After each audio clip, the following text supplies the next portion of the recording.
Displays, I'm doing a little thing for Henry Pierce Downtown Film Festival LA. Here on the opening night, we have two people closely associated with one of the best films I've seen all year. Wow. So yeah, my name is Matt Harlock. I'm one of the producers, directors of American, the Bill Hicks story. You can contact us through the website at americanthemovie.com, and we'd love people who saw the film tonight to leave a comment, because we're very into people spreading the word about Bill and who he was.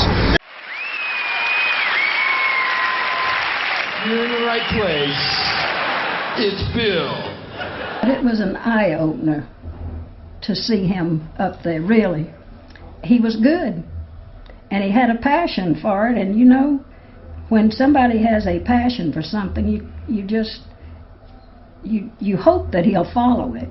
And we couldn't stop him. I would have stopped him if I could have, because I could not believe that he could do anything with it. I think, you know, Bill was always a seeker. He did, besides the drinking and the drugs, that phase that he went through, he also did yoga, and he did sensory deprivation tanks, and he read about spirituality around the world. I mean, he was just someone looking for answers or looking for his place in the world, and I think that, you know, he would go out and try these different things and then find out whether they worked or didn't, mold them, put them all together, and he'd then come back and make them be part of him. I think the drinking and the drug part, it went as far as he could take it, and it got to be where it was detrimental to what he was trying to accomplish. So he just quit all of that cold turkey, and from that point on sort of stayed with more of the spiritual side of things. I love my job. It's the greatest job in the world for one very simple reason, and it's not the sharing of laughter and all that horse shit.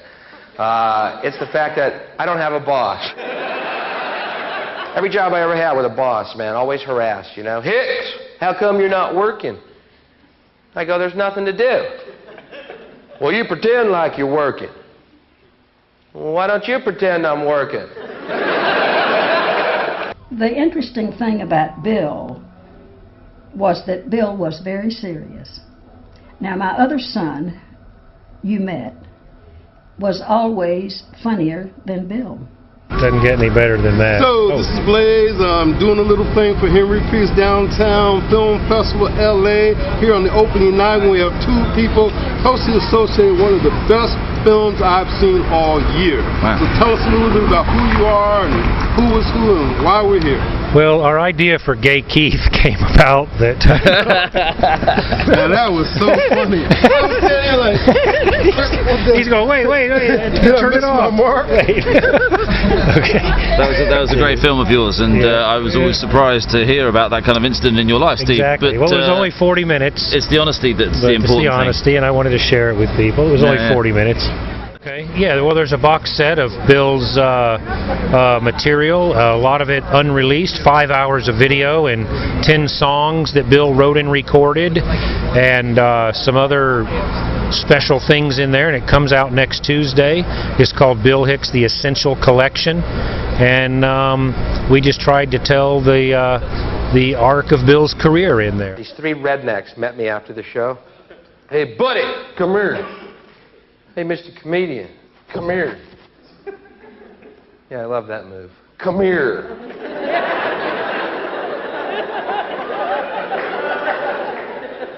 Not a physics major. I mean, that's a safe bet. Mr. Funny Man, come here. Hey, buddy, we're Christians. We don't like what you said.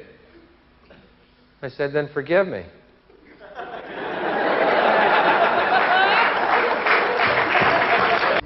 Your greatest revelation as a producer while doing the Smiths had an idea of what he was like at first, but as you went on, what did you discover? The deepest aspect of him that might not have been perceivable initially. I think the main thing really was that through the interviewees, that you know, Bill's family and Bill's closest friends who were friends with him throughout his life, we discovered that the person who was the performer on stage was not the person who was off stage. I mean, some comedians are on the whole time, even when they're not on stage, but Bill wasn't like that. So it was a very different persona to him when he was not on stage. He was not the life and soul of the party. He was not always, you know, showing around. He was basically a very quiet, thoughtful person who had very deep, meaningful and lifelong friendships, and those informed who he was as a performer, but it wasn't all that he was. So that was kind of the main thing that we discovered about Bill going through the process of making the film. Addressing larger concerns, which are still the concerns of people today. So he spoke to a deeper sense of injustice and righteousness that people have innately, but sometimes the mainstream media doesn't reflect that opinion, and he saw it as his job to go out and try and tell people that they weren't alone. I guess the most amazing thing about the war, obviously the disparity in the casualties. Iraq, 150,000 casualties. USA, 79.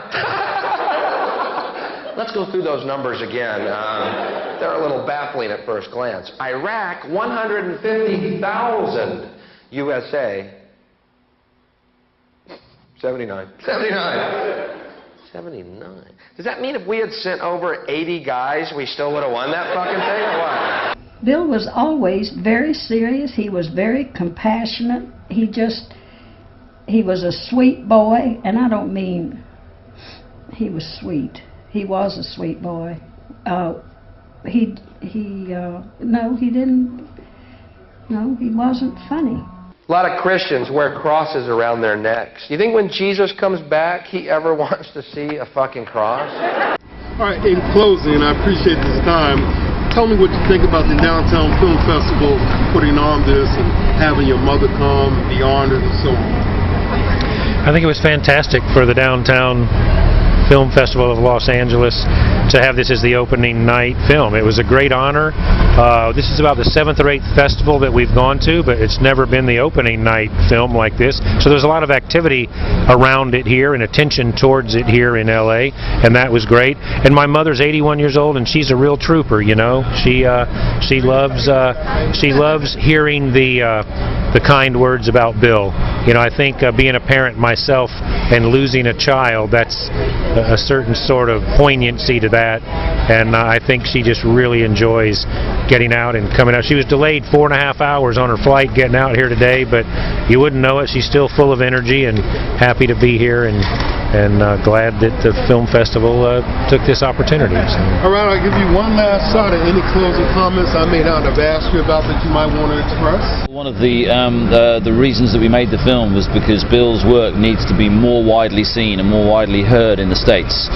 He's very well known in the UK, in Australia, in Canada, but in the US of A, which is what his work was about, he never really got that wide mainstream attention. But in the 15 years since he died, the political and comedic landscape has changed, and now you have Jon Stewart, and you have The Daily Show, you have Stephen Colbert, and you have Michael Moore, who are reaching wide audiences, satirical, critical thinking.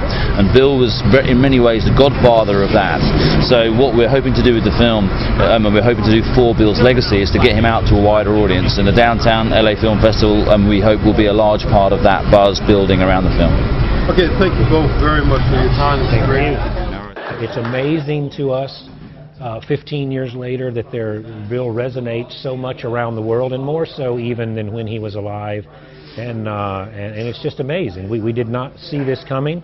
I don't think Bill ever foresaw anything like this at all. It's very gratifying, but what we miss is Bill.